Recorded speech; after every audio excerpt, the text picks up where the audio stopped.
छ कि छैन यो भनेको चाहिँ हरेकले उठाउन सक्ने प्रश्न पनि हो र यसको उत्तर पनि दिन सक्नुपर्छ जस्तो लाग्छ दाजु प्रहरीले आफ्नो ठाउँमा बसेर सही काम गरिरहेको छ कि छैन सो यही कुरा यही टाइपको प्रहरी यही भूमिका तपाईँले मेरो देख्नुहुन्छ कि जे भइरहेको छ चलचित्रमा त्यसमा मैले सही नेतृत्व दिइरहेको छु कि छैन भइरहेको चिजलाई सही तरिकाले हेरेर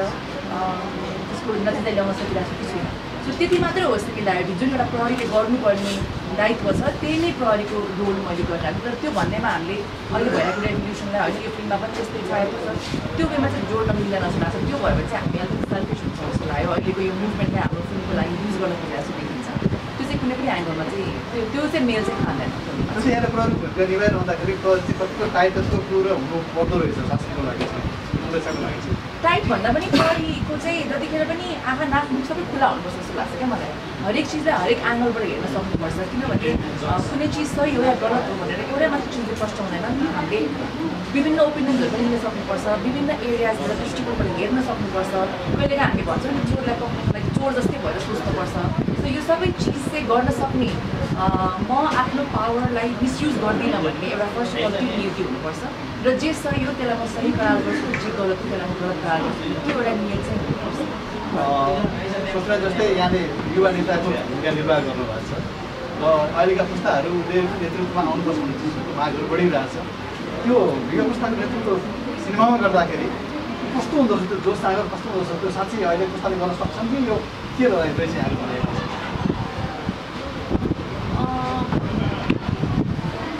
युवा नेतृत्व हुनुपर्छ भनिराख्दाखेरि फेरि होइन हामी यो रेभोल्युसनलाई कति कन्फ्लिक्ट छ कि एउटा कस्तो भन्दाखेरि यो जुन मुभमेन्ट भयो यसमा पनि एक हिसाबको जेनजीमै कन्फ्लिक्ट चाहिँ कस्तो छ भन्दाखेरि यो कसैले अब जो पनि अपोइन्ट हुनु भएको छ हाम्रो प्रधानमन्त्रीदेखि अहिले क्याबिनेटमा जो पनि हुनुहुन्छ कतिजनाको एउटा कन्फ्लिक्ट चाहिँ कस्तो भइरहेको छ भन्दाखेरि हामीलाई युवा नेताहरू चाहिन्छ हामीलाई युवा लिडर्सहरू चाहिन्छ यङ लिडर्सहरू चाहिन्छ भनेर हामीले यो आन्दोलन गरेको हो तर लास्टमा सबै हुन्छ नि अलिकति एजेड नै हुनुहुन्छ क्याबिनेटमा भन्ने हुन्छ कतिजनाले चाहिँ होइन हामीलाई युवा नेता या युवा क्याबिनेटमा युवा यङ्स्टर्सहरू चाहिने हो भने हामीलाई इन्टेन्सन राइट भएको मान्छे चाहिने हो भनेर हामीले त्यो रेभोल्युसन गरेको भन्ने खालको जुन कन्फ्लिक्ट छ होइन सो म पनि आई थिङ्क त्यो कन्फ्लिक्टमा काहीँ न काहीँ बिचमा छु जस्तो लाग्छ हामीले युवा नेताहरू चाहिन्छ युवा लिडर्सहरू चाहिन्छ देश हाँक्ने मान्छे चाहिँ यङ्स्टर्सहरू हुनुपर्छ भनिराख्दाखेरि फेरि हामीले एक्सपिरियन्सलाई होइन इन्टेन्सनलाई चाहिँ एकदमै ओभरलुक गरिरहेको जस्तो पनि हुनसक्छ सो युवा नेता भनिराख्दाखेरि हामीले यो जसले वर्षौँदेखि राजनीतिमा लागिराख्नु भएको छ सायद उहाँहरूको एक्सपिरियन्स राम्रो हुनसक्छ उहाँहरूको इन्टेन्सन राइट हुनसक्छ तर पावर नभएको भएर जसरी राम्रोसँग एक्सर्साइज गर्नु पाउनु भएको छैन उहाँहरूलाई चाहिँ हामीले ओभरलुक गर्नु पनि हुँदैन जस्तो लाग्छ सो यसमा पनि त्यही हो म यङ भएको भएर मैले यसमा भूमिका एउटा युवा नेत्रीको भूमिका निर्वाह गरेको छु तर सायद मैले यही रोल 40 पछि गरे भए पनि सायद त्यही नै हुन्थ्यो होला तर इन्टेन्सन चाहिँ राइट हुनुपर्छ भन्ने मेरो पर्सनल धारणा चाहिँ त्यो हो कि युवा भनिराख्दाखेरि अब अहिले जति पनि क्याबिनेटमा जति पनि मन्त्रीहरू आउनु भएको छ म एकदमै एक लेभलको खुसी नै छु किन भन्दाखेरि उहाँहरूको राइट इन्टेन्सन भएको मान्छे वा एक लेभलको प्रुभ गर्दै आउनुभएको लिडर्सहरू नै हुनुहुन्छ भन्ने पनि छ होइन सो म चाहिँ अब फिल्ममै पनि हेर्दाखेरि युवा नेतृत्व हो तर युवा नेतृत्वभन्दा माथि चाहिँ राइट इन्टेन्सन भएको नेत्री या नेता हो त्यो हिसाबले चाहिँ त्यो राइट मान्छे हो भन्ने हिसाबले परिवार जुत्ताको स्क्रिप्ट पढिरहँदाखेरि यहाँलाई चाहिँ त्यो भूमिकाले चाहिँ यस्तो हुन्छ अथवा संजोग हुन्छ भन्ने लागिरहेको छ त्यो चाहिँ जुन किसिमको अहिले संजोग मिलिरहेछ अथवा चाहिँ यो पहिल्यैदेखि आवश्यकता थियो कि अब ठाउँलाई भएको परिवार जुत्ताले सही टाइममा उठाएको हो कि अझ धेरै पहिला उठाउनु यस्तो छ अब अहिले यो हामीले यो फिल्म आउनु लाग्यो हामी यो फिल्मको माहौलमा यो फिल्मकै कुरा मात्रै गरिरहेको छ फास्ट हामीले तपाईँले पुरानो 2-3वटा पोलिटिकल मुभिजहरू हेर्नुभयो भने पनि सायद त्यो कुराहरू पछि उठाएको जस्तो दिमाग खराबमा नि एक लेभलको त्यो जुन खगेन दाइले गर्नुभएको पात्र र अर्को दाइले गर्नुभएको क्यारेक्टर एक लेभलको काहीँ न काहीँ त्यो फिल्मले उठाएको विषय पनि काहीँ न काहीँ त्यो थियो जस्तो लाग्छ भने त्यो अब एउटा स्थानीय चुनावको बारेमा थियो तर त्यो बाहेक अरू पोलिटिकल मुभिजहरूले पनि युवा नेताहरू आउनुपर्छ या नयाँ लिडर्सहरू आउनुपर्छ राइट इन्टेन्सन भएको मान्छेहरू आउनुपर्छ भनेर कुनै पास्ट मुभिजहरूमा पनि उठाइरहेको विषय हो सायद यो चाहिँ अब हाम्रो सँगसँगै जुन अस्तिको रेभोल्युसन भयो त्यो सँगसँगै आएको सिनेमा भएको हामीले यसरी सोचिरहेको छौँ किन भन्दाखेरि हामी सबैजना सोचेको सायद वर्षौँदेखि सोचिरहेको कुरा यही त हो कि होइन यो हाम्रो 5-10 वर्ष अगाडिदेखि नै हाम्रो दिमागमा चाहिँ अब यो जुन म्युजिकल चेयर भइरहेको छ अब यो हुनु हुँदैन यो चाहिँ बन्द गर्नुपर्छ अब हामीलाई यङ मान्छेहरू चाहिन्छ यङ माइन्ड्सहरू चाहिन्छ देश चलाउनलाई अपडेटेड मान्छेहरू चाहिन्छ देश चलाउनलाई भन्ने सोच त सायद हरिदाईले मात्रै या मैले या प्रियङ्का दिदीले मात्रै सोचेको कुरा त होइन, तपाईँले पनि सोच्नु भएको, हामी सबैजनाले सोचेको कुरा हो, अरू डिरेक्टर्सहरू या अरू मेकर्सहरू पनि सोचिराख्नु भएको कुरा हो। यो मेल खान गयो यही टाइममा हुन्छ। समाजमा थुप्रै हरिबहादुरहरू जेलबाट भागिरहेको छ, ठुलो हरिबहादुरहरू, त्यसलाई यहाँले कसरी हेर्नु भएको छ? यो सिंहासन पनि राम्रो अब अघिको हाम्रो प्रेस इन्टरभ्यूमा हरि दाइले भन्नुभएको थियो कि हरिबहादुर चाहिँ सानो फटा हो, तर हाम्रो देशमा मलाई लाग्छ कि अहिले एकदम धेरै ठुलो फटाहरू धेरै छ। सो आई थिङ्क इन्टेन्सन अहिलेको टाइममा चाहिँ जुन यो रेभोल्युसन आयो यो पनि खासमा ठुलो फटाहरूलाई आफ्नो ठाउँबाट हटाएर चाहिँ त्यहाँनिर सम्माननीय अलिकति डिजर्भिङ जसले चाहिँ साँच्चै नै देशको प्रगति प्रगतिको बारेमा जनताको जनहितको बारेमा सोचेर देशलाई अगाडि बढाउने तर्फ लैजाने मान्छेहरू चाहियो भनेर भएको हो नि त यो आन्दोलन। सो धेरै छन् जस्तो लाग्छ कि मलाई फटाहरू धेरै छन् र अहिले चाहिँ finally for the first time कसैले पनि नसोचेको तरिकाले एउटा यस्तो रेभोल्युसन आयो जसले गर्दाखेरि चाहिँ मैले जसमाले यहाँहरू पनि केही प्रकारको होप चाहिँ देख्नु भएको जस्तो लाग्छ। मैले चाहिँ डेफिनेटली होप दिएको छु यसपालि, किनभने यो 30-40 अलमोस्ट 35 वर्षको हाराहारीमा हामी एउटै मान्छे एउटै फेक प्रमिसेस देशमा प्रगतिमा चाहिँ केही नहुने, तर हामी त्यही झुलेको झुल्दै त्यही यताबाट उताबाट हामीलाई पनि पास गरेको जस्तै हुँदा हुँदा म एउटा मिलेनियलको हिसाबले म चाहिँ के भन्न सक्छु भने एउटा यस्तो पोइन्टमा पुगिसकेको थियो कि अब यस्तै त हो नि के हुन्छ र यो देशमा पनि मेरो दिमाग जान्छ है कहिलेकाहीँ। अब यही हो, जहिले यही मान्छे देखाएको छ, जहिले यही भनेको छ, खालि फेक प्रमिसेस गरेको छ, देश काहीँ अगाडि बढ्ने होइन, केही हुँदैन भनेर। तर अहिले फर द फर्स्ट टाइम धेरै वर्षपछि चाहिँ मैले चाहिँ होप देखाएको छु कि यसपालिको नयाँ क्याबिनेट मेम्बर्स, नयाँ हामी सम्माननीय जुन प्रधानमन्त्री हुनुहुन्छ, इन्टरिम गभर्मेन्ट भए तापनि यसले चाहिँ भोलि हाम्रो जुन चुनाव भएको त्यसमा चाहिँ एउटा राम्रो गभर्मेन्ट बनाउँछ है, त्यो गभर्मेन्टमा चाहिँ कुनै पनि प्रकारको खटाहरू अटिँदैनन् है भन्ने खालको एउटा होप मलाई मात्र होइन सायद फुल नेपाललाई आएको छ। र त्यो होपसम्म पुग्नको लागि धेरै आन्दोलन भयो, धेरै मानिसहरूले ज्यान दिनुभयो, शहीदहरू हुनुहुन्छ, उहाँहरूलाई पनि हामी थ्याङ्क गर्नुपर्छ। तर धेरै वर्षपछि फर द फर्स्ट टाइम चाहिँ देशको गति सही मार्गमा गइरहेको जस्तो फिल चाहिँ भइरहेछ र त्यसले गर्दाखेरि खुसी चाहिँ लागिरहेको छ। सिनेमामा हरिबहादुरले कतिको सही मार्गमा आन्दोलन देशमा लैजान्छ जस्तै हजुर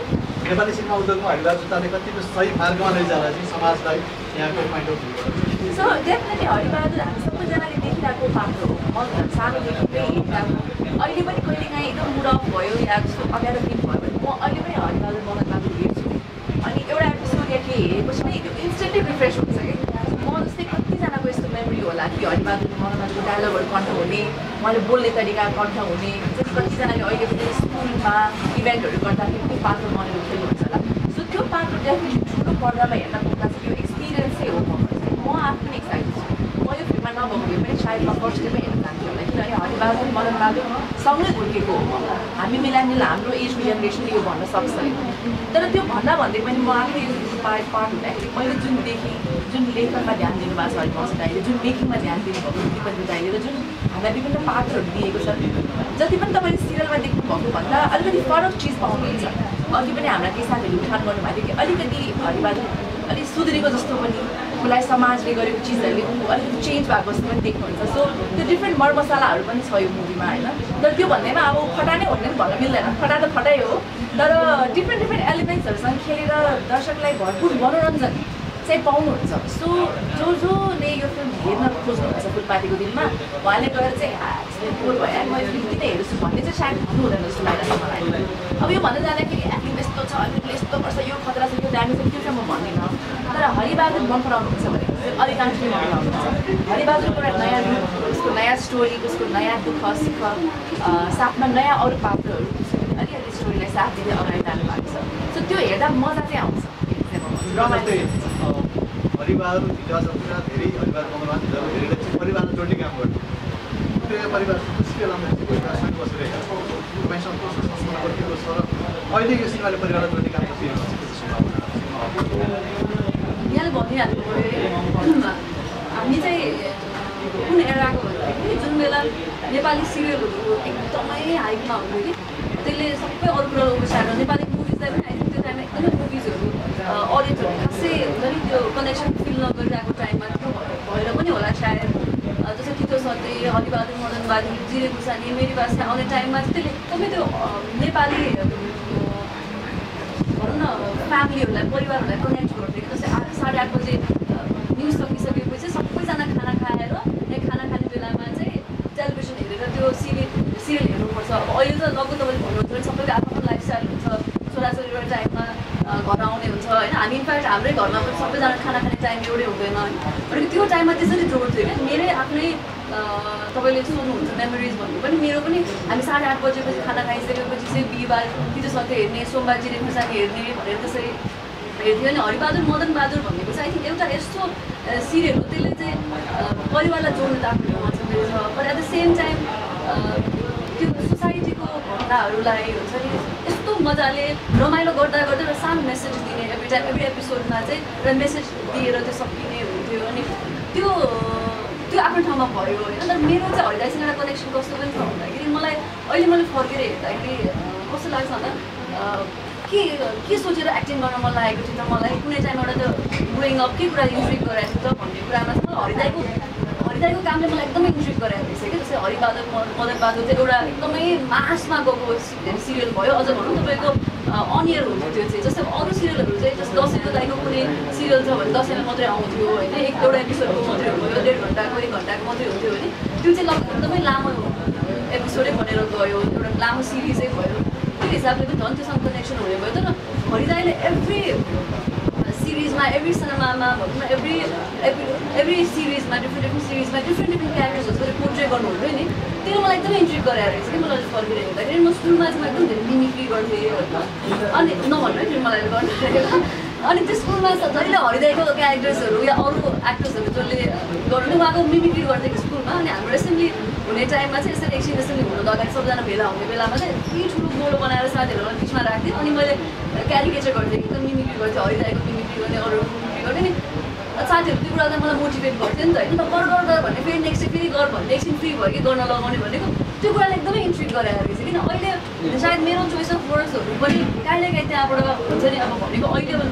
मेबी स्कुलिङकै हिसाबले डिफ्रेन्ट होला या लर्निङ डिफ्रेन्ट होला काम गर्दै गइसकेपछि यस्तो हुनुपर्छ भन्ने पनि होला तर त्यो काहीँ न काहीँ ब्याक अफ द माइन्ड चाहिँ हरिदाईको कामले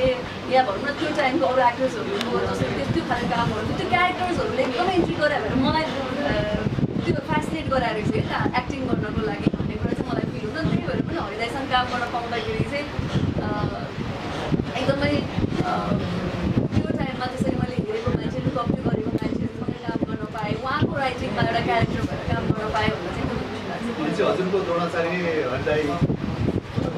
होइन डेफिनेटली मैले यो ठाउँ यो कुरा धेरै ठाउँमा भनेको होइन अहिले फर्केर हेर्दाखेरि जस्तै हामी भन्छौँ नि कति एक्ट्रेसहरूलाई हेरेर भनेको डेफिनेटली सब अब जस्तै हामी गीतहरू हेर्दाखेरि एक्ट्रेसहरूबाट तपाईँ त्यो फेसिनेट भएको छ मलाई त्यसरी हिरोइन बन्न मन लागेको थियो भन्नु भने चाहिँ मलाई अलिक फर्केर हेर्दा चाहिँ मलाई चाहिँ एकदमै हरिदाईको क्यारेक्टर्सहरूले चाहिँ एकदमै इन्ट्रिक गरेर रहेछ कि अब अन्त्यमा यहाँले अभिनय सिनेमा एउटा सिनेमा आउँदैछ हरिबहादुर हामीले के कारण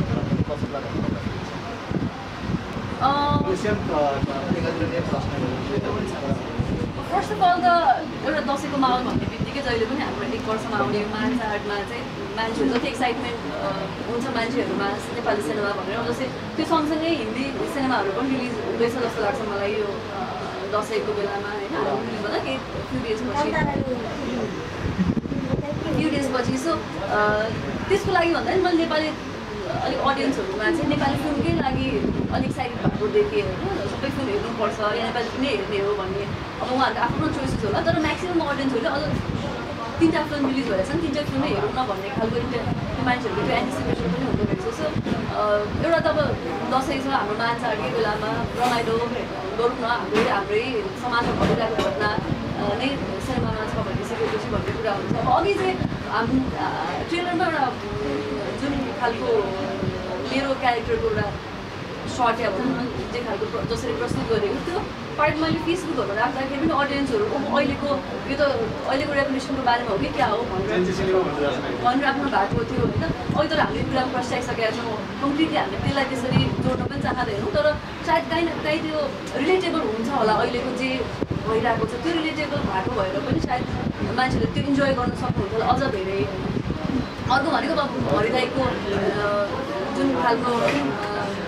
त्यो हरिबहादुर क्यारेक्टरलाई लिएर मान्छेहरूलाई लगाव छ जुन खालको अट्याचमेन्ट छ त्यो क्यारेक्टरसँग त्यसले पनि एउटा नोस्टाल्जिया क्रिएट गर्छ होला किनकि 10 वर्ष त भइसक्यो जस्तो लाग्छ होइन मलाई अझै हरिबहादुर नआएको हामीलाई धेरै सानो हुँदाखेरि नै हो सो हामी जो मिलेनियल्सहरू छ या भनौँ हरिदाईको हामीले हेर्ने मात्रै होइन हरिदाईको क्लिप्सहरू जुन होइन होला के हो भन्नेवाला टिप्सहरू म हरिबहादुर के भन्ने आइरहेको छ जुन चाहिँ जेएनजीहरूले पनि इन्जोय गरिराख्नु भएको जसले चाहिँ मेबी हरिबहादुर मदन बहादुर हेर्नु भएको थियो नभए उहाँहरूले पनि त्यो क्यारेक्टर सायद अहिलेसम्म पनि इन्जोय गरिराख्नु भएको छ सानो सानो क्लिप्सहरू पनि इन्जोय गरिराख्नु भएको थियो नि भनेपछि त्यो एक लेभलको प्रमोसन त्यो क्यारेक्टरको प्रमोसन नहेर्नु पुगेको अडियन्स पनि पुगेको थियो नि त सो त्यसले गर्दाखेरि मान्छेहरूलाई रमाइलो हुन्छ होला अनि त्यस पछाडि भनेको सानोतिनो कुराहरू जस्तो जुन खालको मेसेज दिन खोजेको छ सिनेमाले या तपाईँ आफ्नो एकदम राम्रो क्यारेक्टर हुनुहुन्छ हरिदाईको राइटिङ हो एकदम राम्रो राम्रो कलाकारहरू हुनुहुन्छ सो त्यो हिसाबले एउटा प्याकेज बनाएको छ होला जस्तो लाग्छ मलाई चाहिँ सिनेमा त्यो त कोरोना कालमा पनि सबभन्दा बढी चाहिँ त्यो टाइममा हेरेको पनि हरिबहादुर मदन बहादुर यहाँको चाहिँ अभिनेता दर्शकहरू अब डेफिनेटली धेरै चिज जस्तो मैले पनि भनिसक्नु भएन तर बिगेस्ट कुरा चाहिँ मैले अघि पनि भनेको थिएँ एउटा हरिबहादुरको एक्सपिरियन्स ठुलो पर्दामा पाउनु भनेको चाहिँ स्पेसली मिलेनियलहरूको लागि एकदम ठुलो चिज जस्तो लाग्छ मलाई होइन इभन अब म त भएन मैले मेरो साथीभाइहरूसँग कुरा गर्दा इभन हाम्रो मम ड्याडसँग कुरा गर्दा हामी हरिबहादुरलाई ठुलो हलमा हेर्नुपर्छ कस्तो रमाइलो हुन्छ भन्ने खालको त्यो छ अनि अर्को चाहिँ एकदम कन्सिस्टेन्सी चाहिँ जुन हरिबहादुरको क्यारेक्टरमा छ अभियसली हरिबहादुर दाइले यति वर्ष गर्नुभएको छ त्यो क्यारेक्टर कि त्यो सेम लाग्छ कि अब त्यो सेम पर्दा तपाईँको ठुलो स्क्रिनमा आउँदाखेरि चाहिँ त्यो एउटा हाम्रो जहिले पनि भन्छ एउटा सिनेमेटिक एक्सपिरियन्स हलमा गएर हेर्ने surround sound is a different experience because you get to live a movie when you go to a cinema hall so त्यो एक्सपिरियन्स पनि आई थिङ्क दसैँमा एकदमै खोज्नुहुन्छ दर्शकहरूले होइन र यसपालि नेपाली फिल्मले हरिबहादुर मात्र नभएर हाम्रो जति अरू पनि नेपाली फिल्म लागिरहेको छ उनीहरू पनि को पनि एन्टिसिपेसन एक्साइटमेन्ट एकदमै देखिरहेको छ कि सो लास्ट इयर पनि हामीले देखेको थियौँ कि दसैँको बेलामा चाहिँ एउटा दसैँ आफ्नो ठाउँमा छ तर हलतिर पनि एउटा फिल्म फेस्टिभलै लाग्छ कि कति धेरै नेपाली फिल्म सबै कलाकारहरू जाने छ त्यहाँ पनि एउटा अर्कै दसैँको सेलिब्रेसन हुन्छ हलतिर पनि सो त्यो आई थिङ्क लास्ट इयर पनि स्टाब्लिस भइसक्यो यो इयर त्यसको पनि इन्ट्रेस्ट झन् बढ्छ जस्तो लागेको छ किनभने बिकज हरेक इयरपछि त्यो झन् बढ्दै जान्छ नि त त्यसको गर्ने चिज पनि देखाइने चिज पनि र अडियन्सबाट आउने एन्टिसिपेसन पनि बढ्दै जान्छ सो यो कारणले पनि मेरो विचारमा दसैँ चाहिँ अलिकति मुभीमय नै हुन्छ जस्तो लागेको छ मलाई यसपालि नेपाली मुभीहरूको लागि चाहिँ सो नट जस्ट हरिबहादुरलाई मात्र होइन अरू मुभिजहरूलाई पनि राम्रै हुन्छ र सबै मुभीले राम्रो गर्नुपर्छ जस्तो लाग्छ मलाई किन सबै मुभीले राम्रो गरेपछि चलचित्र जगत एक हिसाबले माथि बढ्दै जाने हो र त्यो हामीलाई एकदमै राम्रो चिज हो त्यो भन्दै हाम्रो चलचित्र सँगसँगै अरू चलचित्र पनि कस्तो लाग्छ हुन्छ यहाँहरूको दसैँ राम्रो चलचित्रको सुपरडुपर हिट शुभकामना आउँछ थ्याङ्क यू सो मच